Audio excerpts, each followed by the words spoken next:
Now, the Roma Wine Company of Fresno, California presents.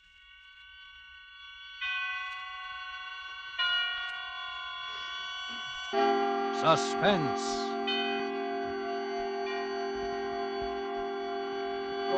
Tonight, Roma Wines bring you Mr. Lee J. Cobb as star of The Bet, a suspense play produced, edited, and directed for Roma Wines by William Spear.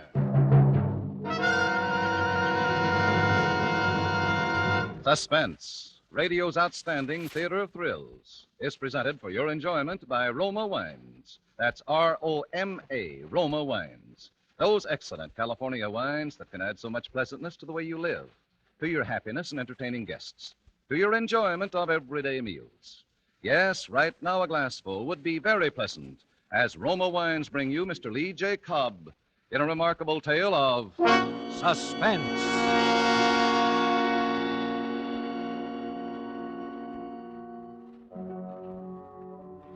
Haunted? Yes, I'm haunted.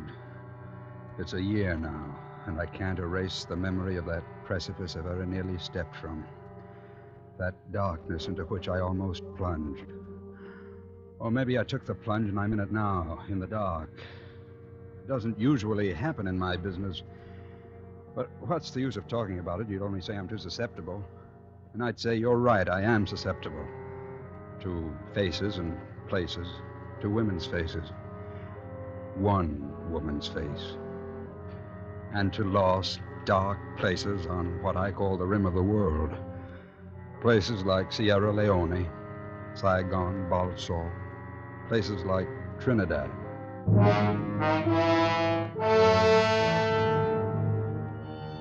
But you won't get it from reading atlases and maps. If you read, for instance, that the seasons of Trinidad are regular, wet from May to January, dry from the end of January to May, the average annual rainfall 63 inches, you won't understand how I saw it when I landed at Port of Spain in April, the dry season. I remember it was a day so clear and bright that it was a world under glass. And I liked it. I liked the harbor, cathedrals, the old streets, the dry, spiced air, and that little shop I wandered into to get away from the blaze of the sun. I'd heard she went there. Siam Brahmachari shop of Hindu antiquities. Hello? Anybody here? Certainly. Good afternoon. I am Siam Brahmachari. Oh, it's dark. I didn't see. Yes, I live here like a mole, and when the clock rings, it brings me customers every time. What can I show you? Well, I thought I'd look around. It's a pleasure. Look as you wish. You're a stranger in Port of Spain? I landed today. And you're an artist. Well, how did you... That's a sketch pad you carry. Oh, yes. Yes, I You'll paint. find Trinidad charming to paint until the rains come, Mr. Scott Turner. Mr. Scott Turner, yes. It's lovely until next month, then the green rain until the first of the year. Well, that sounds paintable. The rain. By the way, I believe you know a The Mrs. rain? Oh, no. It comes down so there's no... Pardon, please. Mrs. Barton. Good afternoon. Good afternoon, Siam. Did my Shiva get here? Yesterday, Mrs. Barton, I took him out of his straw nest. Yesterday. A beautiful white jade Shiva. I'll bring him in. Thank you. Oh, but first, this is Mr. Turner, a newcomer and an artist. Oh? How do you do? How do you do? Talk to him till I return, Mrs. Barton. I want him to see our Shiva, too. Well, we have our orders, Mr. Turner. Yes. What is it, a statue? A small one. It's my hobby. I collect Hindu gods. Do you know about them? Oh, little. I've been to India. This is one I've wanted a long time. A statuette of Shiva from the dead city of Angkor Wat. It was buried for 3,000 years. You see? He's small, Mrs. Barton, but he's perfect. Look, not a blemish. Siam, he's beautiful. Isn't he beautiful, Mr. Turner? The great god Shiva. Yes, he's quite the boy. 200 million people believe he controls lightning, thunder, their very lives. Shiva, beloved of women. Yes, he is, isn't he? And beloved by you, Mrs. Barton. Oh, no. No. I have my own reason for being attracted to Shiva. Yeah? What's your reason?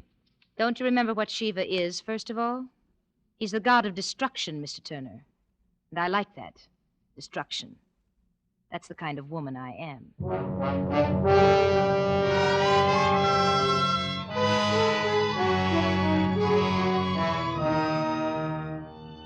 She liked destruction.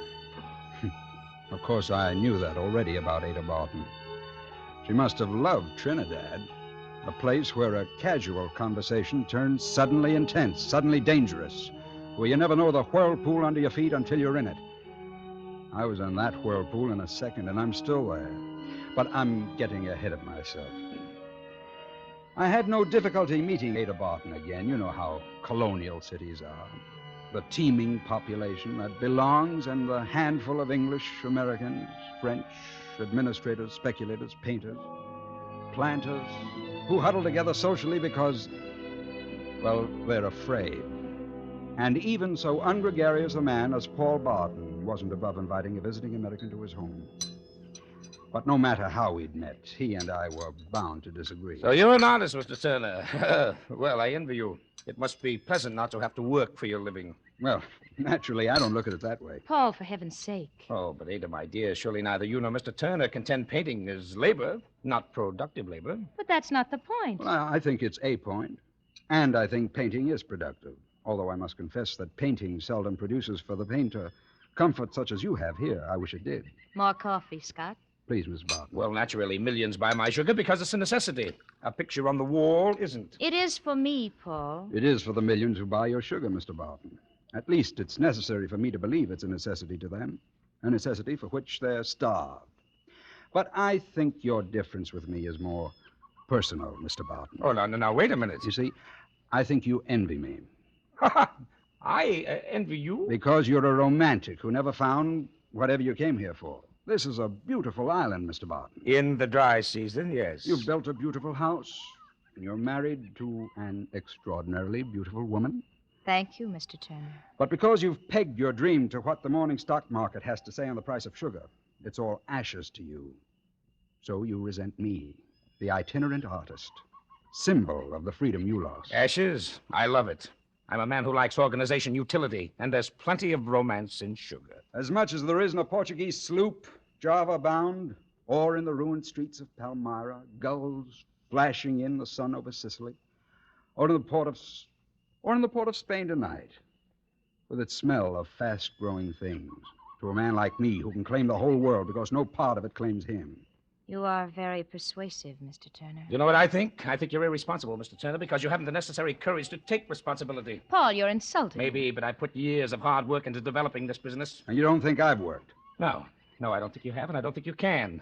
Why, I'd bet $50,000 that you couldn't stick to a useful routine job for 2 years. What you call a useful routine job? Yes. I'll put up $50,000 that you couldn't stick it out, say here, where you think it's so beautiful, working for me. Paul, don't be ridiculous. You can't buy everything with your money. I have an idea that Mr. Turner isn't the sort of man... Maybe he can. What kind of work, Mr. Barton? You can't be serious, Scott. Oh, it would be work that you can do, say, in my laboratory. I've got some things going on tropical diseases in addition to the necessary laboratory work for the sugar, soil tests, things like that. Well, I'm not a technician. Oh, I'd make it easy for you. I'm the technician. All you'd have to do is keep routine records for 2 years. For $50,000? That's right, $50,000. Or if you quit, nothing. It's a bet, Mr. Barton. It's a bet. What's that? What? That. Rain, Mr. Turner. Rain for 9 months. Endless, remorseless oceans of romantic rain. It'll make it easier for you to stay indoors.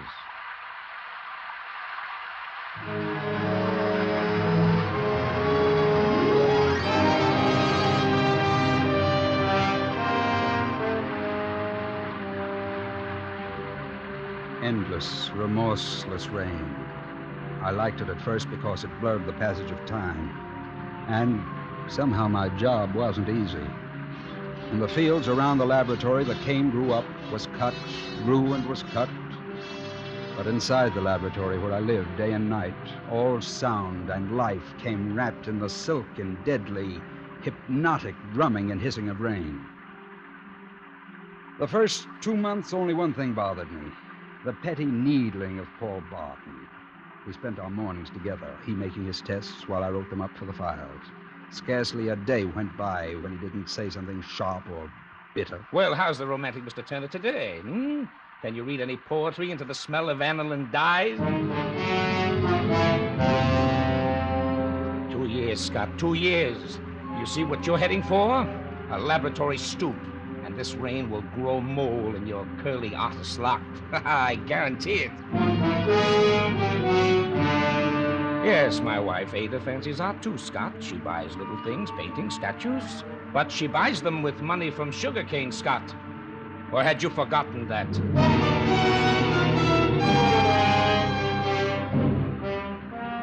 I hadn't forgotten that.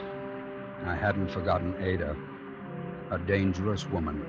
And I knew how dangerous. I knew things about her he didn't know. That she liked destruction. And every time he lashed out at me, I knew more. That for her own destructive purposes, she was feeding him this hate of me, nurturing it with intention and care. Well, in the tropics, things grow fast. And Ada Barton's purposes grew fast, to full flower.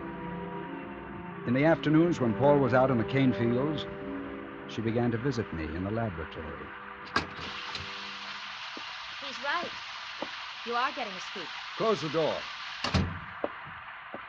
And a squint.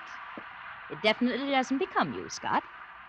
I thought you were going into Port of Spain today. Did I say that? Well, I heard something to that effect, and so did Paul. The road's a swamp, and besides, something's wrong with the car. One of the wires. Oh. You wouldn't know which wire? I don't know what it's for, but if it's broken, the car won't run. I know that. Must you keep working? It isn't very polite of you. This isn't a salon, Ada. And these sculptures have to be put away. You know, Scott, this whole business of your bet with Paul shocks me a little. I'm sorry. I mean, it shocks me to see what he's doing to you. I'm shocked to see what you're doing to him, Ada. Don't change the subject. Why do you put up with it? Why do you stay here? Isn't $50,000 an understandable motive to you? Not for a man like you. You must have another motive. Believe me, I haven't. I'm just that crass. Not even me, Scott. You might have been a motive at first. Now I don't compete with Java, the gulls of Sicily. Look, Ada, why don't you give him a break? You don't mind taking his money. Why don't you take his terms, too? He doesn't ask much. Why don't you kiss me, Scott? Ada. Yes. Whose destruction, Ada? Destruction? Yes. Which of us have you marked to destroy? Paul or me?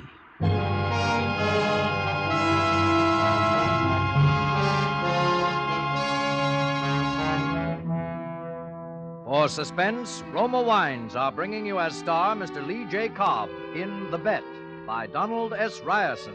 Roma Wines' presentation tonight in radio's outstanding theater of thrills, Suspense.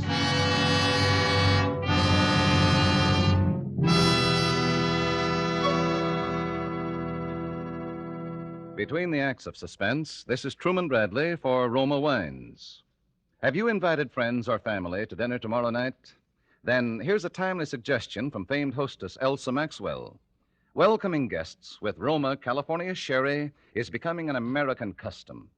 My guests compliment me when I serve Roma Sherry with simple hors d'oeuvres or cheese. Roma Sherry, served cool, is a delicious appetizer before the meal, the perfect first call for dinner. Yes, and Roma Sherry is delightful later in the evening, too. Glorious golden amber Roma Sherry is a happy, mellow wine with natural fragrance. Cream rich with natural grape sugar sweetness and nut-like taste. If you prefer a dry sherry, get Roma California Pale Dry Sherry, famous for its light, nut-like taste.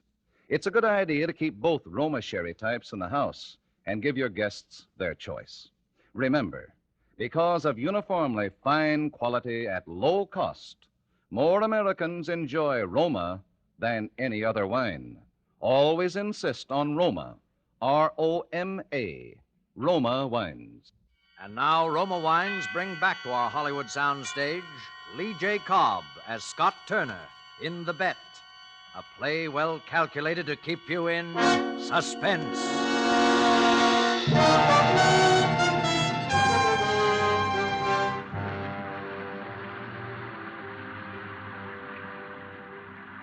I knew, if I wouldn't face it then, I knew whom she'd marked for destruction. Because I knew a lot about what kind of woman she was. And it wasn't more than 6 months before she'd laid her cards on the table. $500,000, Scott. $500,000. And I'm his beneficiary. But if you'll wait, Ada, let me finish the 2 years. More than 18 months to go. I won't wait. But we'll have our money then. What? $50,000. Anyway, it can't be done. We wouldn't get away with it. You haven't even let me tell you how we can. When a man's insured for so much, his death is sure to be investigated, I know. I know, too. And an insurance investigator is thorough. He won't accept your grief no matter how well you can act. And he won't accept my being here. He'll find out who and why. He'll find out nothing that isn't on the death certificate. Listen to me. Darling, don't force me into this. Listen. Besides malaria, there are 2 diseases in Trinidad that kill hundreds every year. Typhoid and amoeba histolytica. My dear, please, all our lives... Paul's healthy, so he might recover from either one alone. But if he has both together... No, Ada. No matter how simple you make it, I won't... Now, you go to the hospital at least once a week for laboratory supplies. You must have seen where they keep specimens, typhoid, microbes, amoebas. No, Ada. The risk... You won't gamble for these stakes. You'll be rich. You'll be with me. Scott, do you know where they keep the specimens? Ada, you remind me of something. Why don't you answer me? A spider spins a web. Scott! A male spider comes courting her, but before she'll have him, he has to catch a blue fly and bring it to her wrapped in his silk so that she can eat it alive. Scott! Then she accepts her mate. But the next day, she eats him alive. That's a horrible story. You don't really think that I'm... No. I don't suppose I do. You'll get the microbes then, won't you? Won't you, Scott? Ada, let me think about it a little while. Let me at least pretend I'm a man with a conscience.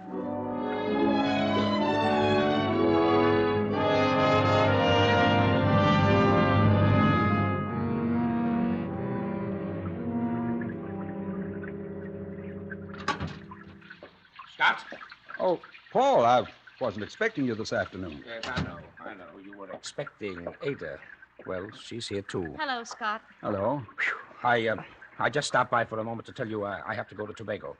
Tobago? Yes, I have a grinding plant there, and we're installing a new engine. I'll be gone about 2 days. I told Paul that Tobago in this weather... Oh, yes, you're taking chances, Paul. I take enough Atabrin to keep on the right side of malaria. Don't worry, I'll be all right. Yes, but there are other things, typhoid. I've never known you to be so concerned before, Ada. Oh, Paul. Oh, if it weren't for certain other factors, my dear, I'd be touched, believe me. What other factors? I don't want to be sordid, Ada. Surely I don't have to describe a situation you and Scott know better. What do you mean? All right. All right, we'll maintain the cultivated surface if you wish. By the way, Scott, how do you feel now about our bet? The same as before, that I'll win it. Yeah, well, perhaps. Lately, I thought the whole thing was a mistake, at least on my part. Want to call it off? I didn't say that exactly. I'll tell you, we'll talk about it when I get back, the 3 of us. I may have a counter-proposal. Paul, you wouldn't All dare... right. Not... We'll talk about it. Fine, fine. I'll be looking forward to it. Well, Ada? I think I'll sit here a while, Paul. It's so peaceful now that the rain stopped. Huh. It has stopped. I didn't notice. A truce. A false peace. It'll begin soon again. Well, goodbye, then. Goodbye, Paul. Take care. You heard? You heard what he said? He's a little excited, Ada. It didn't mean anything. Don't be a fool. It means you haven't any choice now. There's always a choice. Well, yes. Now you can choose me with $500,000 or nothing. Not 1 red cent. But he didn't say he wouldn't pay. That's what he means. He hates us, both of us. His only weapon is his money. What a triumph for him to hoax you into slaving here for 8 months and then throw you out. Oh, no, he wouldn't dare. Don't you think I know him? You have to do what I say. How will you give it to him? The microbes. In his food. It'll only take a drop. Say in caviar. He's a pig for it, like he is about everything else. Caviar, highly seasoned with sauce. You've really planned this? Somebody has to plan. Do you want to? No. He'll be home day after tomorrow. He'll ask you to come to the house for tea. I'll give it to him then, so it will look like he caught them in Tobago. Ada, I'm not sure that I can... I'm not... I am sure. It's the only thing we can do. You love me, Scott. Will you get the specimens from the hospital? Will you? If anyone had told me that I could do... Will you get the specimens, Scott? All right. I'll get them this afternoon.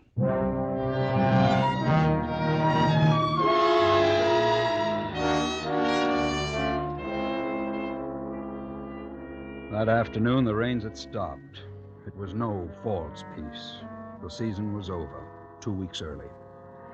I drove into Port of Spain through a crawling, chalk white mist, through the strong, heady smell of decaying jungle. And the cessation of sound was enormous in my ears. It was as though the rain had stopped on a shout. I got the specimens, 2 tiny tubes of dynamically living death. When I stored them away in the laboratory refrigerator, I riveted my mind on Ada's face and her incomparable voice. We can do so much together, Scott. You're a savage like me. Remember how you looked at Shiva that first day? I could tell we're alike. No little stifling moralities. We're beyond such things, you and me, beyond pity or shame. Yes, quite beyond shame. Or pity. Be very careful, my darling. Eat only the caviar without the sauce. We'll leave all the rest for him.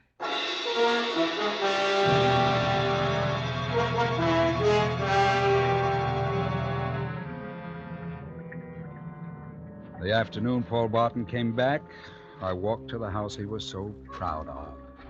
There was a mist, still on the ground, but thinning fast. The dry season had begun. The only sound beside my footsteps was the last rainfall dripping from the giant trees and the hushed, mysterious voice of the jungle itself. Ada met me at the door. You can't possibly understand about her face. Vitality isn't the word. There is no word. Her face was the indestructible essence of life. When I saw her, there were no more doubts. She took me into the room where she kept the Hindu gods, where Paul was already sitting over his tea. Oh, hello, Scott. Come in. Well, you did invite me. Of course, but you surprised me again. You're punctual as well as tenacious. Help yourself to tea, Scott. I'll get the caviar. Thanks, Ada. I'm sorry I disappoint you so often, Paul. Disappoint me? By not conforming to your preconceived portrait of an artist. Oh, that's not where I misjudged. I had a preconceived portrait of the kind of man my wife thinks she wants. She wants a fool and a weakling. Well, I won't sit here and discuss... Here's the caviar, with sauce and without. And some new crackers over from England. Native pastry for you, Scott. You like sweets. Pull out that little table. I'll do it. Thanks, dear. You're right, Scott. You're right. We won't discuss that. That's beside the point. We were going to discuss my counter-proposal. Oh, Paul, let's not have unpleasantness right away. You assume it's unpleasant, not for me. I just want to say I'm closing the laboratory. Push the crackers over, Ada.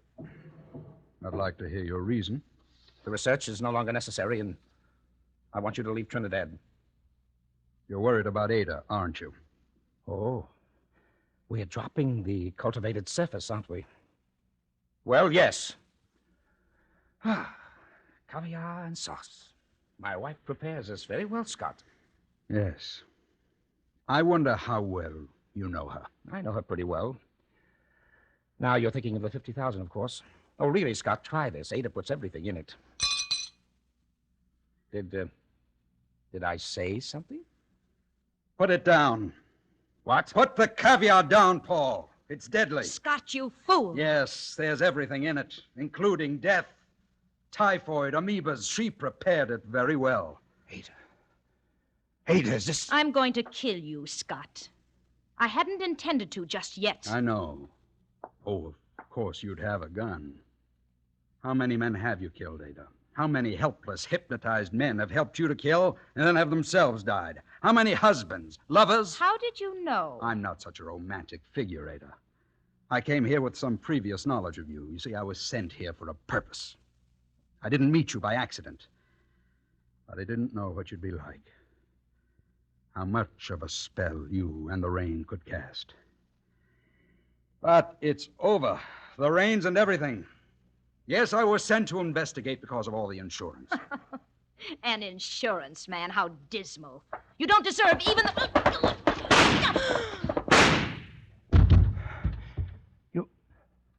You killed her.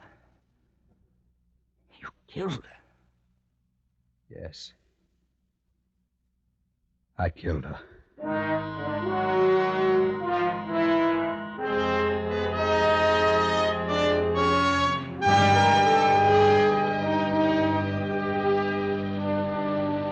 Yes, I'm haunted.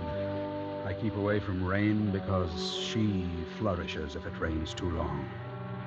She comes back like a dank, strong jungle vine, flowered and perfumed, but tough to the core. She winds herself around me.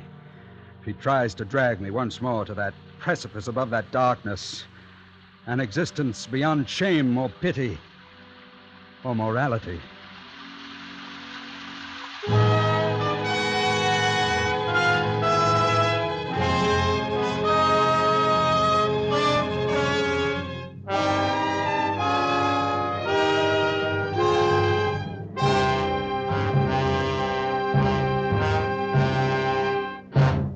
Roma Wines have brought you Lee J. Cobb as star of The Bet, tonight's study in suspense.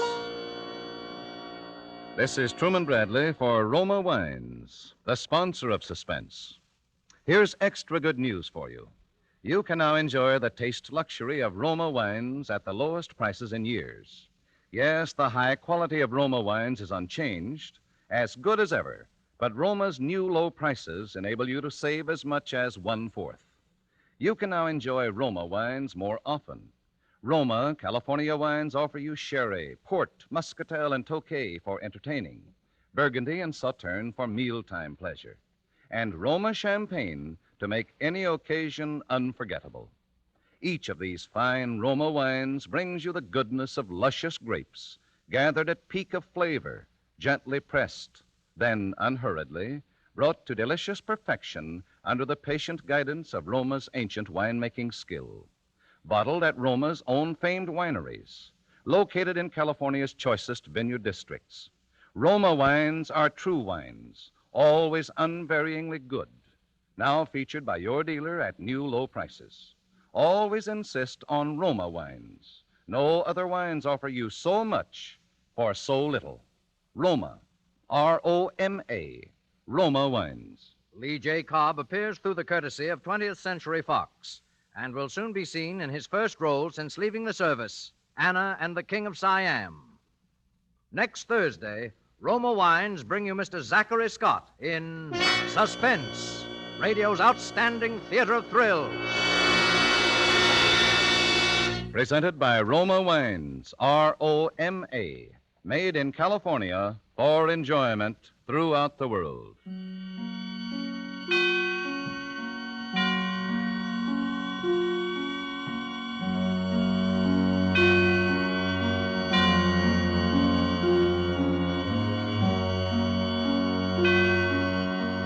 This is CBS, the Columbia Broadcasting System.